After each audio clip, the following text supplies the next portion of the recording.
네, 새해 둘째 주일이고 우리 창세기 묵상하면서 개척한 지 6년 돼서 6년 동안 묵상하신 분들은 성경 전체를 묵상했고요. 이제 두 번째 들면서 창세기를 해서 창세기 말씀을 좀 나누려고 합니다. 비로소 여호와의 이름을 불렀다라는데요. 그래도 이제 창세기 1장을 하니까 우리 창조에 대해서 잠깐만 좀 나누고 넘어가려고 하는데, 여러분 창조를 우리가 믿을 때 창조만 믿으면 된다, 그렇지 않습니다. 쥐나론이 아니라 나는 창조론을 믿어, 창조를 믿어. 그거보다 더 중요한 것이 있는데, 그것은 창조주 하나님을 알고 믿는 것이에요. 그래서 여기서 1장 1절에 창세기 태초에 하나님이 천지를 창조하시니라의 가장 핵심은, 물론 창조했다는 것도 중요하지만 여기 하나님이 가장 중요한 것이에요.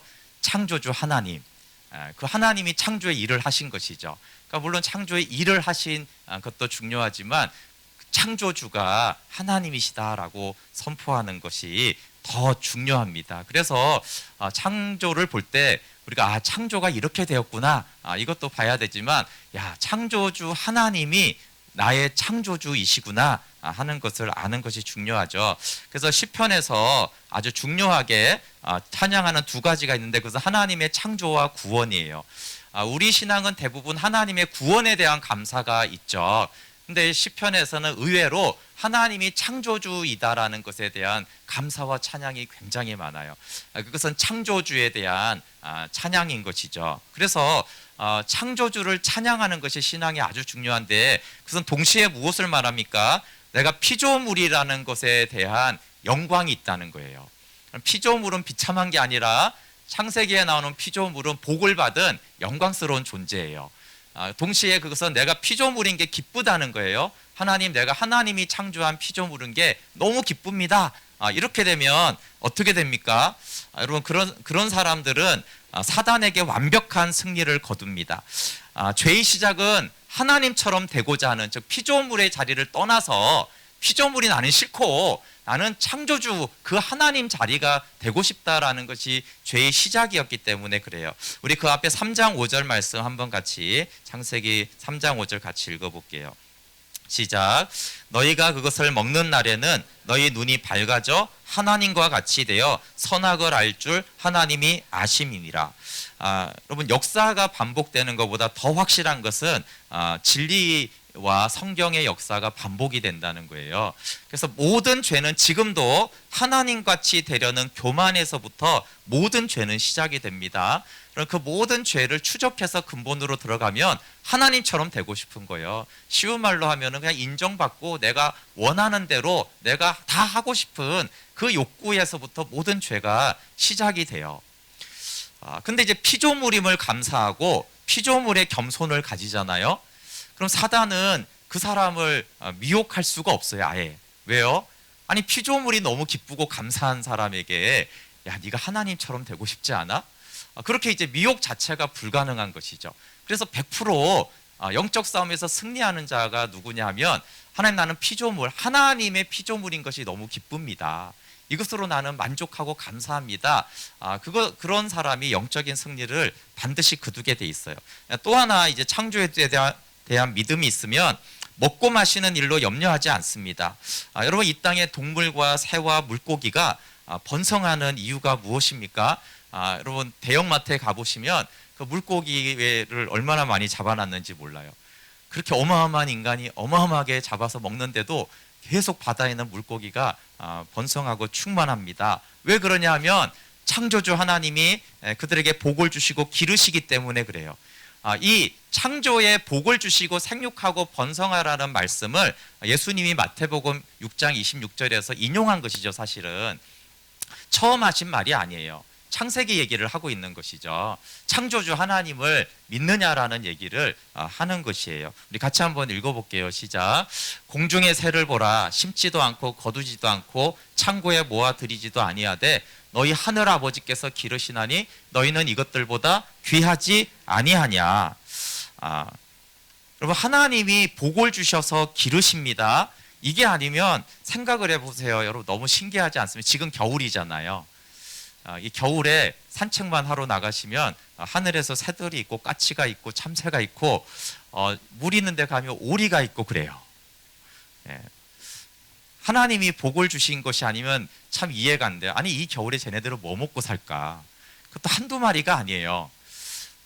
여름에는 벌레들이 많이 다니니까 그렇죠. 참새들이 저거 잡아먹고 사는가 보다 이해가 되는, 도대체 이 겨울에 뭐가 있는지를 모르겠어요.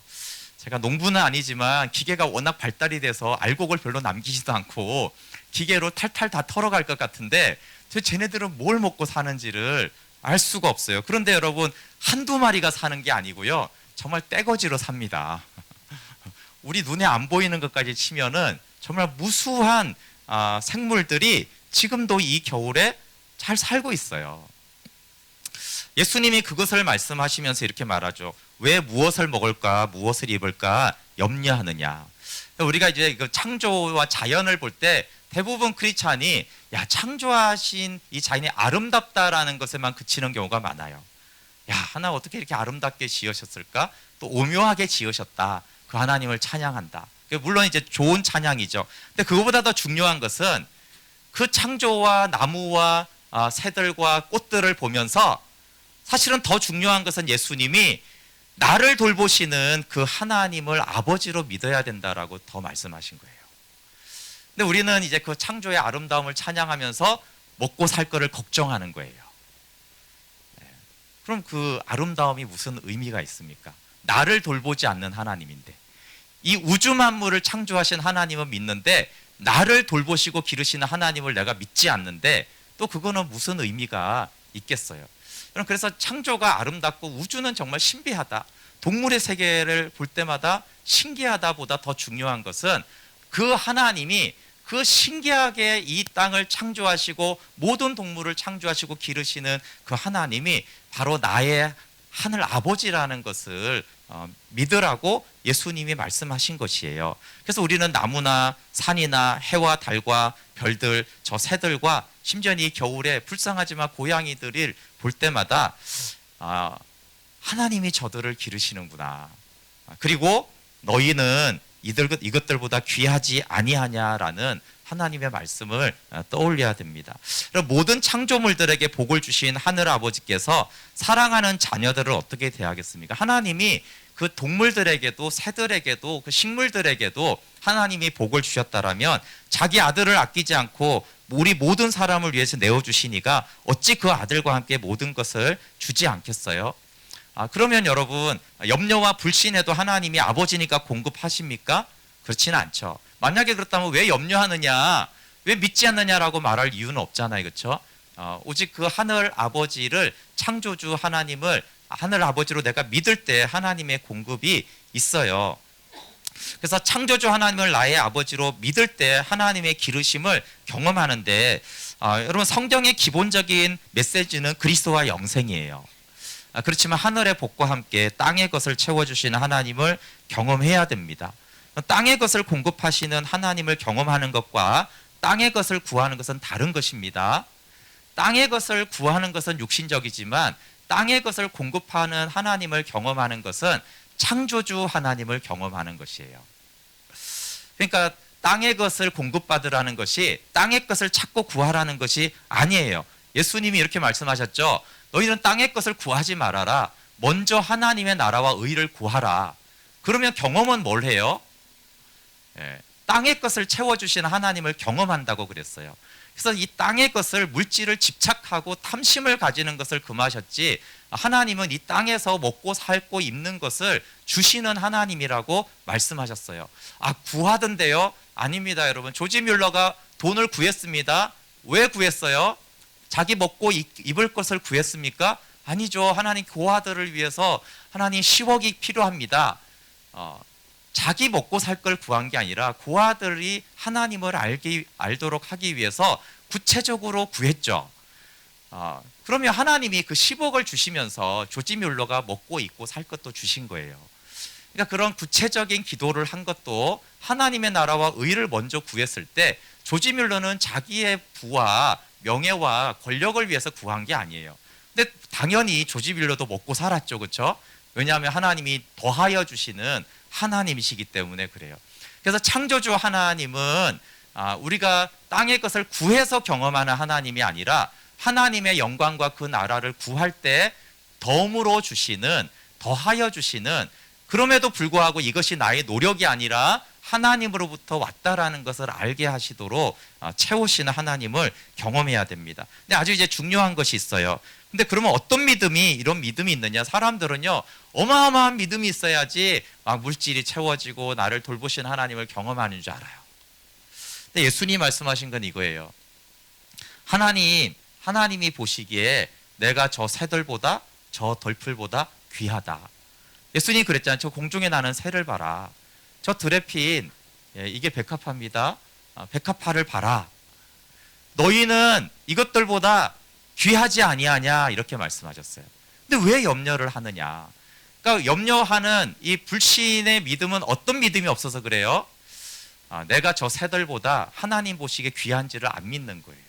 저 공중에 나는 기르기 때보다도 하나님이 나를 더 귀하게 여기셔서 나를 기르신다라는 그 믿음이 없어서 의심하고 염려하고 불안해한다라는 것이에요. 근데 생각해보면 어려운 믿음이 아니죠.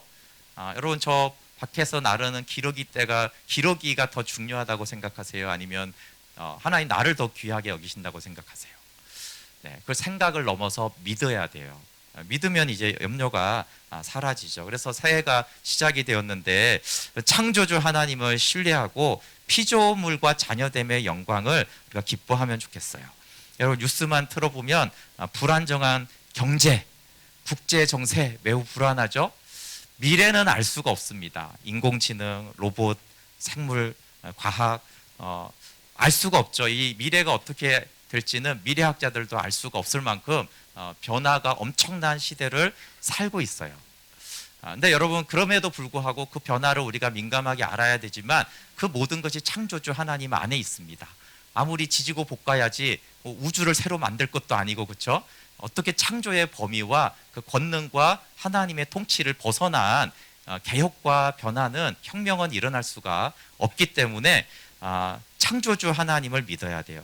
근데 우리가 구원은 하나님을 믿고 돈이나 경제나 공부하는 것이나 학업이나 취업은 세상과 권세자를 의지한다라면 매우 모순된 것입니다.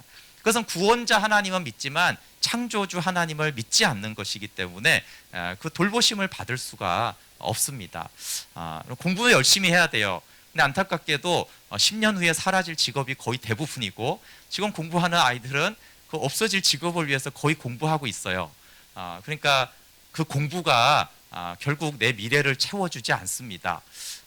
하나님만이 나를 돌보시고 기르시는 하나님이시죠. 그리고 창조주 하나님을 아는 것은 초신자의 믿음이 아니에요. 여러분, 욥이 42장에 귀로 듣던 하나님을 눈으로 보았을 때 어떤 하나님을 알고 그래요? 창조주 하나님을 만나고 욥은 완전히 바뀐 거예요. 그러니까 창조주 하나님을 아는 신앙은 구원자 하나님을 아는 신앙보다 결코 낮은 수준을 말하는 것이 아니에요. 네, 오늘은 이제 좀 아담에 대해서 좀 얘기하고 싶어요. 아담이 이제 최초의 사람이고 그 사람의 삶의 과정을 봤을 때 그 이후에 우리가 후손들이잖아요. 우리도 거의 비슷한 상황들이 많기 때문에 그래서 창세기는 이제 중요하죠. 에덴 동산에서 복을 받았고 하나님과 함께했을 때 아담이 얼마나 행복했겠습니까? 그렇지만 이제 죄의 세력이, 뱀이 하나님처럼 되라는 유혹으로 말씀을 어기고 하나님께 반역했어요. 여러분, 선악을 알게 하는 나무 열매를 먹은 것은 과일설이 한 게 아니에요. 하나님처럼 되고자 하는 반역을 행한 것이죠. 그리고 이제 죄의 결과가 나타났는데 이 죄의 결과는 오늘날에도 똑같이 일어나요. 항상 하나님처럼 되려고 하고 교만이 있을 때 이런 결과가 동일하게 나타납니다. 창세기에 나타나는 죄의 결과는 처음에 이제 하나님 탓하고 남 탓했어요. 이것은 이제 3장 12절에 아담이 한 말이죠. 하나님이 주시어 나와 함께 있게 하신 여자가 줌으로 내가 먹었나이다. 두 가지 탓이 있죠. 하나님께서 주시어 나와 함께 있은 바로 그 여자가 문제예요. 그러니까 이제 하나님 탓하는 거죠. 뭔가 이제 문제가, 잘못이 있는데, 두 번째로 뭐예요? 그 여자가 문제죠. 그 여자가 안 줬으면은 나는 안 했을 텐데, 그러면서 이제 그 여자 탓을 하고 여자가 단순히 여자가 아니죠. 그 전에는 사랑하고 함께했던 여자를 탓합니다. 두 번째는 이제 심지어 사탄의 탓을 하죠. 이거는 이제 여자가 하는 말인데, 뱀이 나를 꿰므로 내가 먹었나이다. 뱀이 나를 꿰지 않았으면 내가 안 먹었죠. 근데 뱀이 미혹을 했잖아요. 그래서 제가 먹은 거예요라고 이제 사단을 탓하죠. 그리고 스스로는 뭐가 있어요? 이제 수치심. 우리로는 이제 자존심과 더 가까운 문제가 생겼어요. 벌거벗었으므로 스스로 부끄러워서 무화과 나무 잎을 치마로 입었어요. 사람이 수치심이 들고 자존심이 상하면은 자존심이 상해서 성공해야지 이런 경우가 많죠. 그래서 이제 그 수치심을 이기지 못해서 이제 스스로 무화과 나무 잎을 만들어 입었습니다. 그리고 가장 큰 비극은 영이 죽었기 때문에 이 수치심은 사람들에게만 느끼는 것이 아니고요. 이 수치심은 하나님을 피하여 도망가서 숨게 하는 작용을 만들었어요. 그러니까 하나님과 함께 있을 때 가장 행복한데, 놀랍게도 그 행복과 반대 방향으로 스스로 가는 결정을 사람들이 하게 됐다는 거예요. 하나님과 같이 있을 때 행복한 줄 아는데도 이상하게 그 행복과 반대인 불행의 길로 가게 된 것이 이제 죄의 결과고, 지금도 이것은 우리 가운데 교만이 나타나면 일어나는 불행이죠. 죄의 대가는 임신의 고통, 부부 갈등, 수고해야 먹음도 있지만 하나님께서 놀랍게도 원복음을 주셨어요. 우리 창세기 3장 15절 말씀, 이걸 최초의 복음이라고 그래서 이제 원복음이라고 말합니다. 3장 15절 말씀 같이 읽어볼게요. 시작. 내가 너로 여자와 원수가 되게 하고 내 원수도 여자의 후손과 원수가 되게 하리니 여자의 후손은 내 머리를 상하게 할 것이요 너는 그의 발꿈치를 상하게 할 것이니라 하시고, 네, 여자의 후손, 복음이신 예수 그리스도를 약속해 주셨죠. 그 여자의 후손이 그리스도를 통해서 다시 구원을 받게 됩니다. 그리고 약속이고 이거는 그렇지만 아직은 안 이루어졌잖아요. 그리고 이제 물론 이것도 약속이지만 그래도 피부적으로 체험적으로 이 약속을 구체화시켜 준 것이 이제 21장입니다. 3장 21장 읽어볼게요. 시작. 여호와 하나님이 아담과 그의 아내를 위하여 가죽옷을 지어 입히시니라. 네, 이것은 이제 가죽옷은 동물의 피 흘림이 있은 후에야만 이제 지을 수가 있는 옷이죠.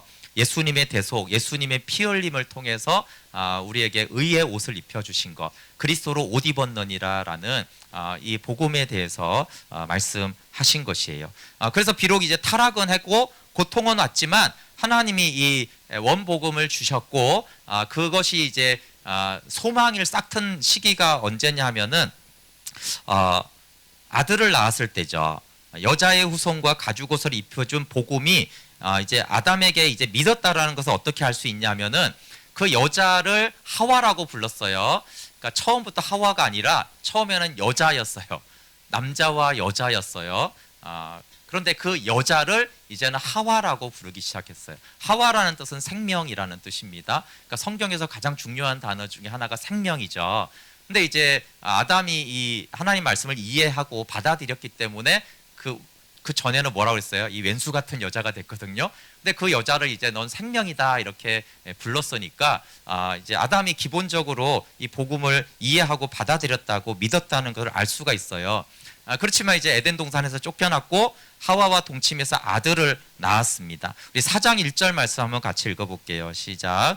아담이 그의 아내 하와와 동침하며 하와가 임신하여 가인을 낳고 이르되 내가 여호와로 말미암아 등남하였다 하니라. 네, 그냥 아들을 낳은 게 아니에요.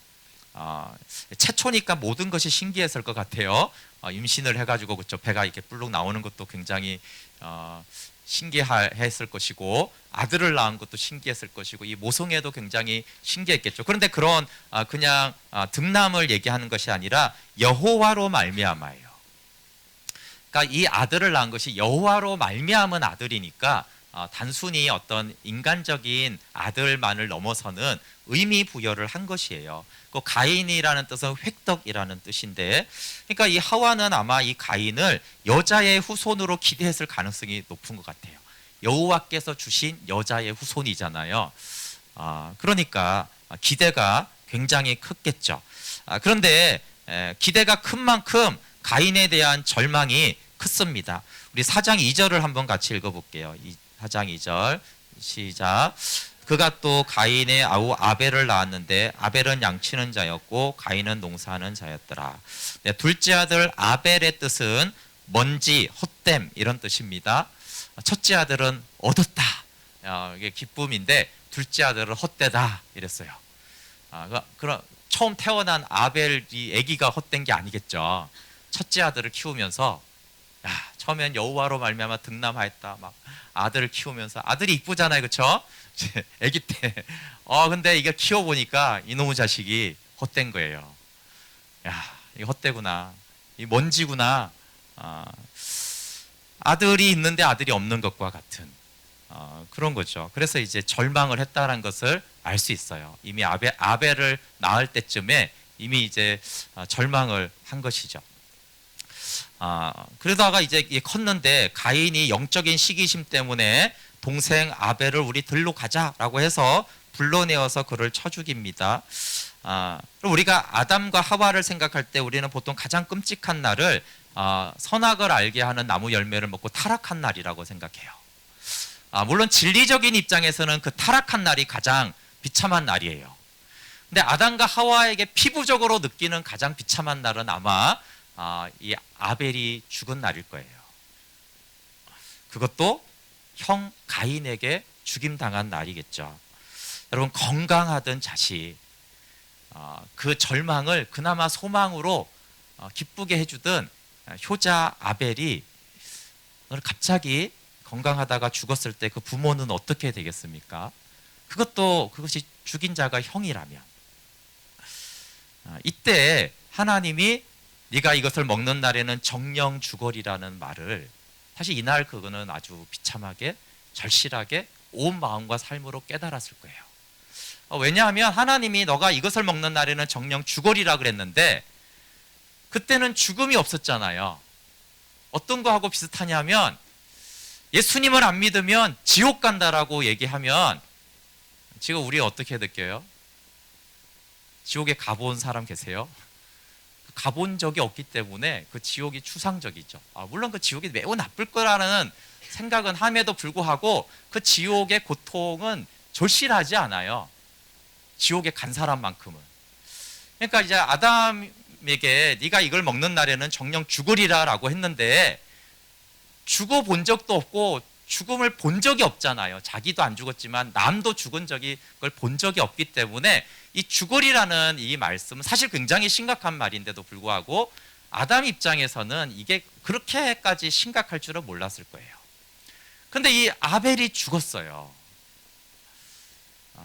그리고 지금은 여러분 우리가 죽음을 워낙 많이 보기 때문에 죽음은 이제 병원 냉동실에 들어갔다가 입관할 때 잠깐 보고 이렇게 묻거나 화장을 하잖아요.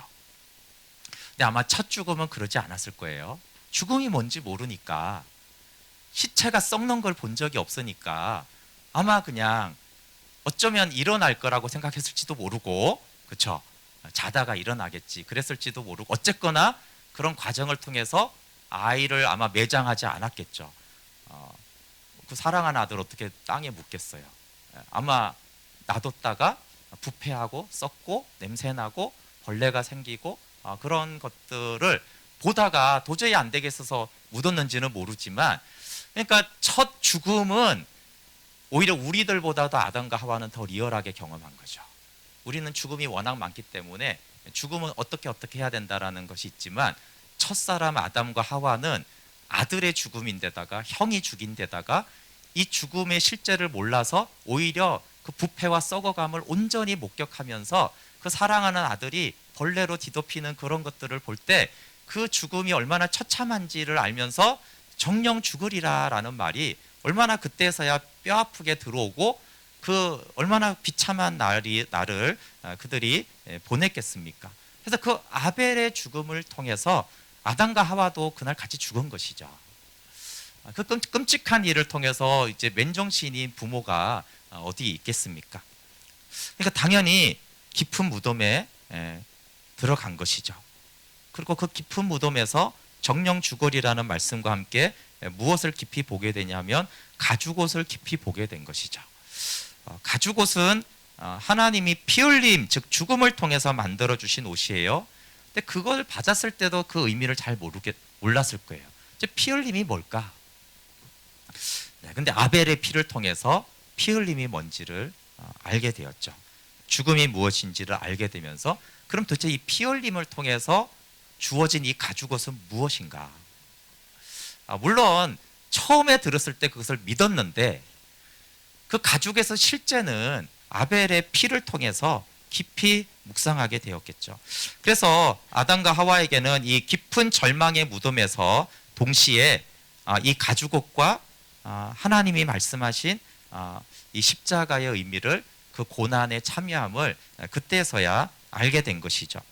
그래서 이 가죽옷의 깊은 의미를 알았기 때문에 다시 아담은 시작할 수가 있었습니다. 여러분, 아벨의 죽음을 통해 알게 된 십자가 때문에 죄의 실체도 알게 됐고 사망이 뭔지도 알게 되었고 가죽옷의 복음이 무엇인지도 깊이 깨달았게 되었어요. 실제 있었던 일인데 네팔에서 선교하던 선교사님이 이제 추우니까 또 전기도 없고 난방 시설이 없으니까 이렇게 불을 이제 연탄 같은 그런 불을 피워놓다가 이제 사역하러 나가셨다가 돌아왔을 때 그 두 아들이 이제 그 가스에 이제 중독되어서 이제 죽은 일이 있었어요. 그 선교사님이 그 두 아들을 네팔 땅에 묻으면서 한 고백은 이것이었어요. 하나님, 내가 하나님의 아들이 나를 위해 죽으신 그 사랑 때문에 내가 선교사까지 나왔지만 내가 오늘에서야 하나님이 아들을 내어주신 그 사랑이 무엇인지를 제가 이제야 알았습니다. 네. 그리고 이제 상처받아서 떠난 것이 아니라 오히려 이 두 아들을 땅에 묻은 이 땅에서 그 사랑을 내가 이제 알은 그 사랑을 전하겠다고 한 것과 같죠. 우리가 그냥 이렇게 하나님의 아들을 내어주셨다라는 것과 내 아들이 죽음을 통해서 내어주는 것은 다른 깊이를 말하는 것이죠. 로마서 5장 20절에 율법이 들어온 것은 범죄를 더하는 것이고 그러나 죄가 더한 곳에 은혜를 더욱 넘치게 하시는 하나님을 아담과 하와가 경험하게 된 것이죠. 여러분, 하나님의 은혜는 절망에서 다시 시작하게 합니다. 그래서 캄캄한 그 세월을 보낸 아담이 다시 시작했다라는 말씀이 4장 25절에 나와요. 저게 다시라는 말이 굉장히 중요하죠. 4장 25절 말씀 한번 같이 읽어볼게요. 시작. 아담이 다시 자기 아내와 동침함에 그가 아들을 낳아 그의 이름을 셋이라 하였으니 이는 하나님이 내게 가인이 죽인 아벨 대신에 다른 씨를 주셨다 함이며, 다시라는 것은 자기 아내 하와 생명과 연합해서 아들을 낳은 것입니다. 그런데 이 셋이라는 이름이 중요한데요. 이게 이제 아벨 대신에 주신 씨다 이렇게 고백을 했고 그 뜻은 노타 이런 뜻이에요. 노타. 근데 이제 이 아벨 대신에 주었으니까 아벨의 자리에 놓여졌다 이런 뜻이죠. 아벨의 자리에 놓여진 것이 셋이에요. 물론 이제 뭐 보상 주다 이런 뜻도 있는데 그 이 원어를 굉장히 잘하는 그 이규 목사님 분이 이 셋을 리셋이라고 이렇게 설명을 하죠. 리셋하는 거. 컴퓨터 리셋하죠. 뭐가 안 되면은. 그러니까 재설치, 재가동, 되돌리다. 여기 놓다라고 하면은 다시 놓인 것, 다시 놓인 것. 그러니까 아벨의 죽음으로 인한 그 절망과 고통과 비참함 속에서 다시 가지고 십자가를 알면서 다시 시작하게 된 것이 이제 셋의 탄생이고 그것은 이제 아담과 하와의 신앙을 알려주는 것이죠. 그리고 이제 은혜와 십자가를 아는 자의 고백이 이제 에노스입니다. 여기 우리가 읽었지만 가인의 후손을 보면 목축업이 있고 기계를 제작하고 음악을 조상들이 다 가인의 후손들입니다. 그러니까 사실 이제 경제 시스템과 예술 분야와 과학 분야는 가인의 후손들이 시작한 거예요. 그러니까 성을 쌓는 것도 건축도 가인의 후손들이 했어요. 그래서 그들이 막 번성해 갑니다. 그때 이제 셋은 아들을 낳고 그 아들의 이름을 에노스라고 불렀어요. 가인의 후손들은 막 번성해요. 막 부자 되고 막 성을 짓고 막 재밌게 음악을 하면서 즐기고 놀고 죄를 행하고도 양심의 가책을 받지 않으면서 그럴 때 셋은 아들을 낳고 에노스라고 합니다. 그 에노스의 뜻은 여기 있는 대로 약하다, 병들다, 가장 중요한 건 죽을 수밖에 없는 존재다 이런 뜻이에요. 그러니까 약함과 병듦은 뭘 뜻해요? 우리가 죽을 수밖에 없는 존재라는 메시지인 거예요. 그래서 우리가 약할 때 내가 죽을 수밖에 없는 존재구나. 내가 이제 병이 들면은 아픔만 느끼지 마시고 병 들었을 때 내가 죽을 수밖에 없는 존재구나라는 에노스라는 존재를 알라는 또 신호이기도 한 것입니다. 셋은 아벨을 대신해서 주었어요. 근데 이때까지 제가 이것을 예전에는 제가 에노스를 셋의 신앙고비라고 생각했어요. 물론 셋의 신앙고백이라고 생각해요.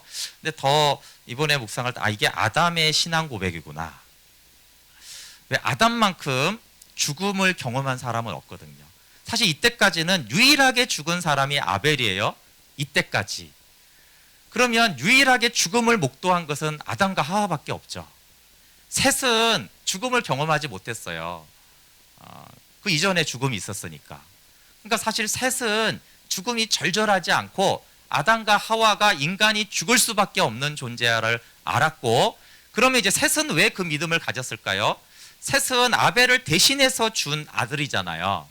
그러니까 아담이 키울 때 뭘 가장 많이 알려줬겠어요? 아벨 얘기죠.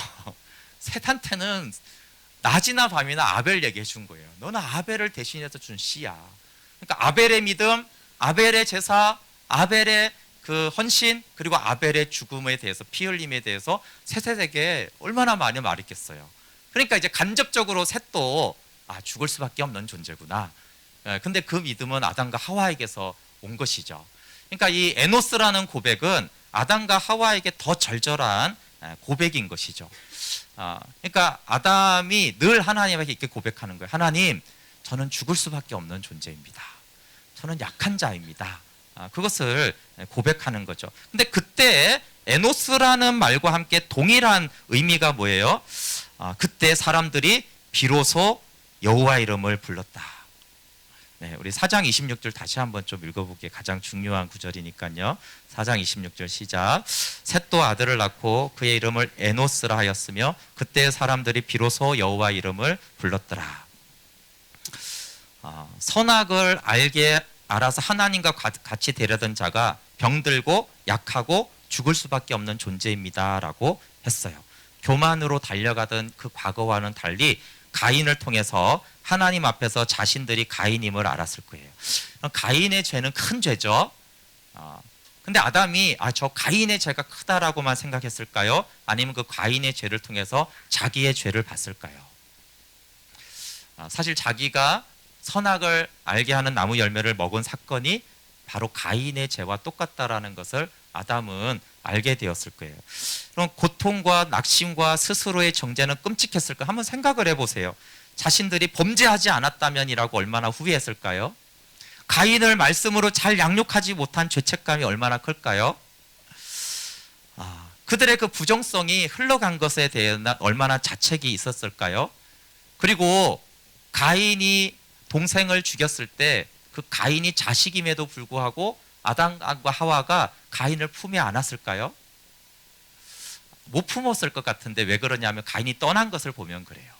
가인이 하나님도 떠났지만 부모도 떠났거든요. 네, 그러면 이 두 부부 사이는 어떻게 되겠어요? 그럼 아벨은 죽고 가인은 떠났어요. 부부관계 어떻게 될까요? 네, 얼마나 치열하게 싸웠을지는 그렇잖아요. 너 때문이야 이러면서, 그리고 그 가인과 아벨의 그 빈자리가 느껴질 때마다 얼마나 둘 사이에 지지고 볶으면서 지옥과 같은 생활이 있었겠어요.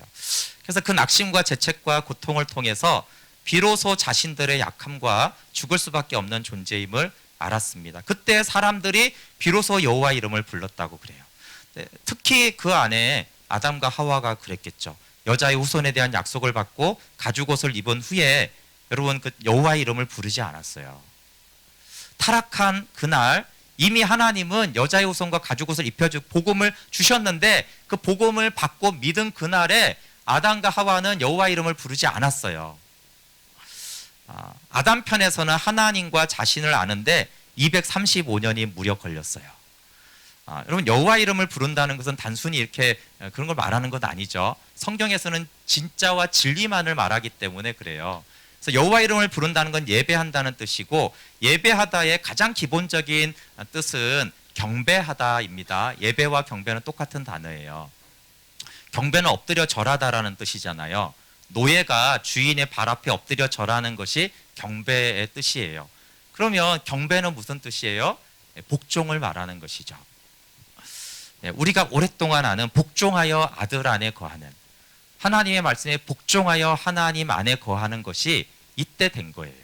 그 전에도 하나님을 믿었는데 복종해서 하나님 안에 거하는 연합과 안식은 못 누렸다는 뜻인데, 235년이 지나서야 이제는 진짜 복종해서, 말씀에 복종해서 하나님 안에 거하는 안식을 거하게 된 것이고, 그 안식은 놀랍게도 내가 가장 약한 자고 죽을 수밖에 없다라는 그 고백과 함께 하나님께 경배하면서 하나님과 연합이 됩니다. 그럼 절망의 끝자락, 죽음만을 구하던 자가 다시 예배하고 생명의 계보를 잇게 됩니다. 기대했던 가인이 헛되는가?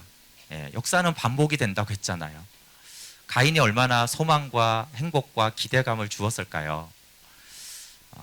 그런데 그 가인 때문에 절망하고 고통이 찾아오는 일이 참 많습니다. 부부든 자녀든 연인이든 학교든 성적이든 직장이든 체험이든 경제 호황이든 정치에 기대를 했던 어떤 것에 기대를 했는데 그 기대감이 무너지고 무너짐을 넘어서 절망이 되는 경우도 많죠. 근데 여러분, 여기서 중요한 것은 그 헛됨을 어떻게 채워가느냐 하는 것이에요. 열심히 공부하고 최선을 다하고 열심히 헌신을 해도 기대는 헛됨이 되는 것이 대부분입니다. 안 헛되면 곧 헛될 거라고 제가 예언을 했죠. 곧 헛될 겁니다. 근데 문제는 그 헛됨은 모든 사람에게 찾아오는데 그거를 무엇으로 채우려고 하는가에 대해서, 내 힘으로 채우려고 할수록 가인이 더 강해져서 결국 가인이 아벨을 죽입니다. 가인을 키우면서 이미 아담과 하와는 헛되다는 걸 알았어요. 그럼 헛될 때 여호와 이름을 불렀다면 가인이 아벨을 죽이지 않게 되었을 거예요.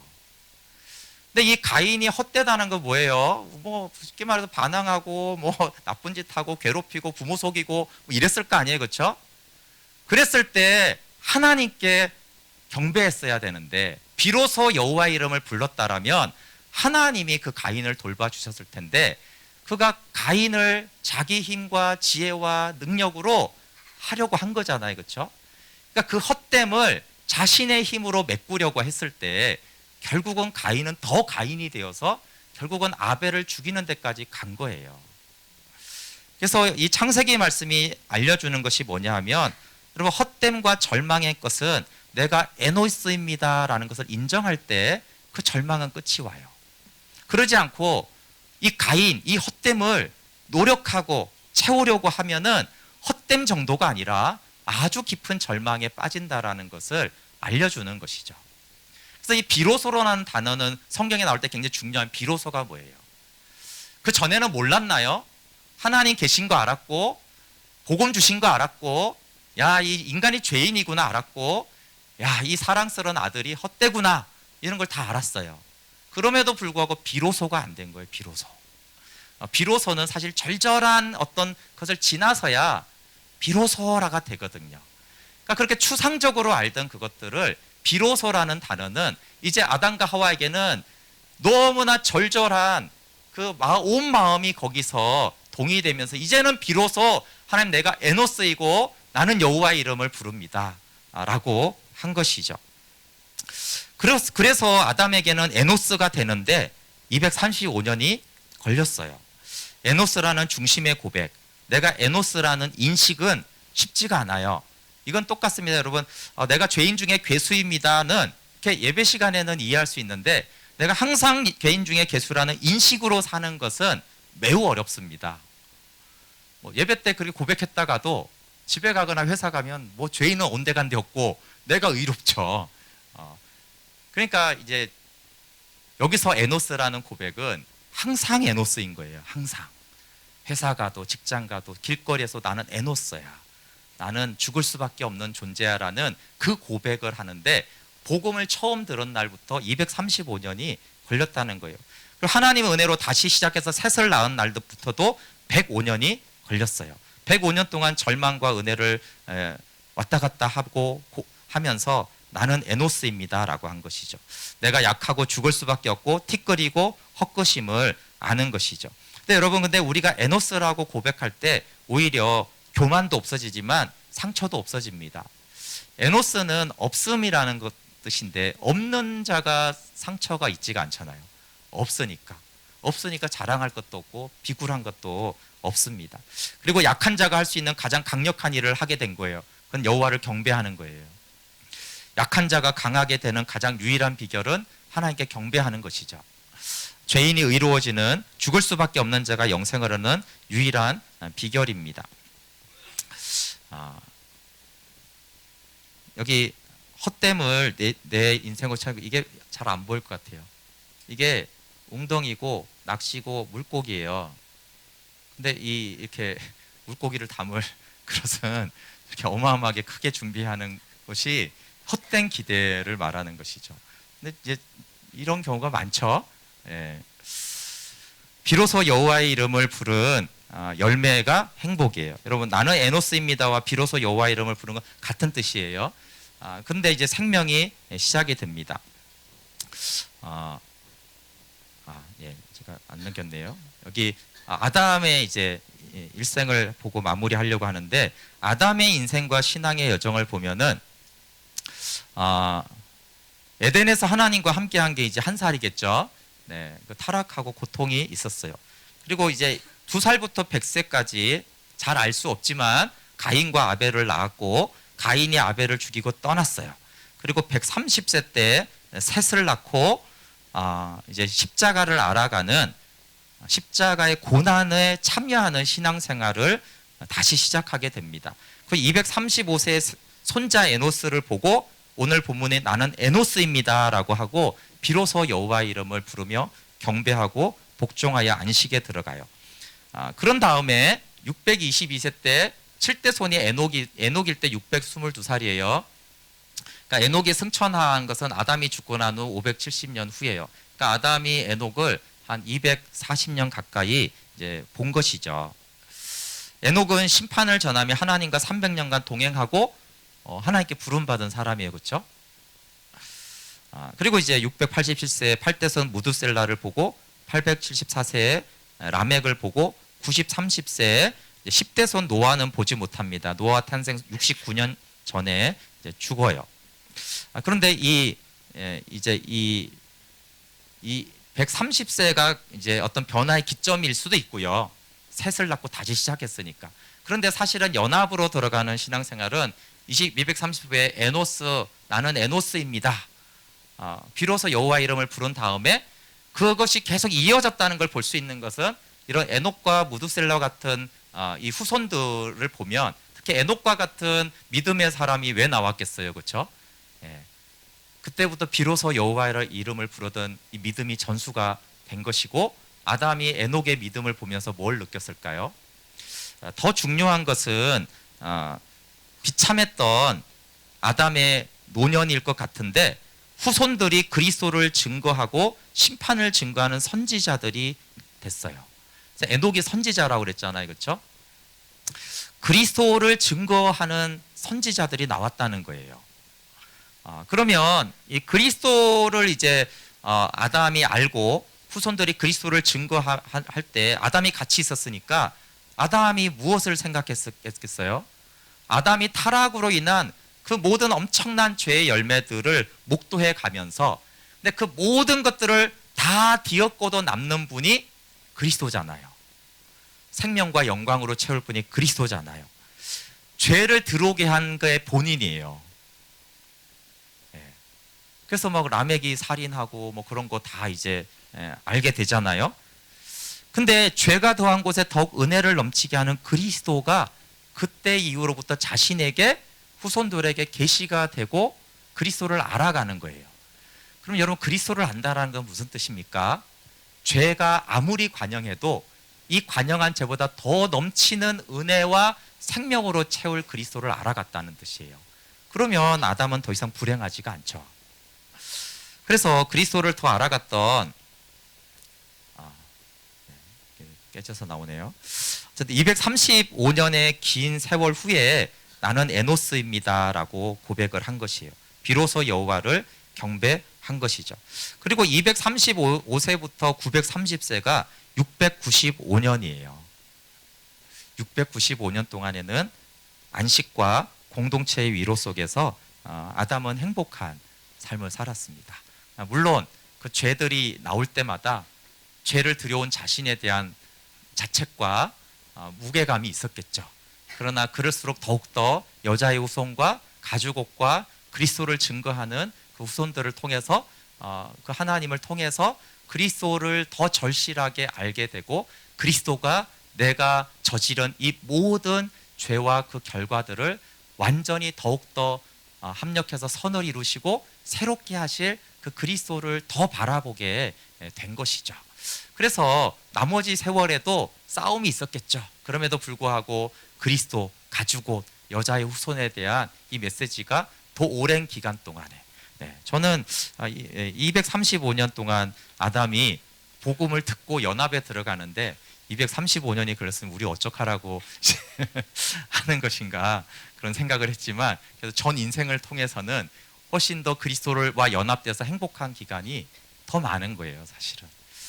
그래서 정말 그 최초의 타락한 인간, 사실 저주받아 마땅한 인간을 하나님은 처음부터 복음을 주시고 그의 더 많은 오랜 세월 동안에는 그리스도를 알아가는 그 행복한 삶을 살게 하신 하나님의 은혜가 아담의 삶 속에 깊이 흐르는 것이죠. 그래서 아담이 죄를 들어왔고 그처럼 아벨의 죽음으로 고통스러운 사람도 없었지만 또 이 그리스도를 주신다라는 이것으로 아담만큼 또 기뻐한 사람이 또 누구겠는가라는 생각을 합니다. 우리가 그 안에서 이 비참함을 넘어서서 생명으로 나아가면 좋겠습니다. 우리 함께 좀 찬양하고 같이 기도할게요. 인간의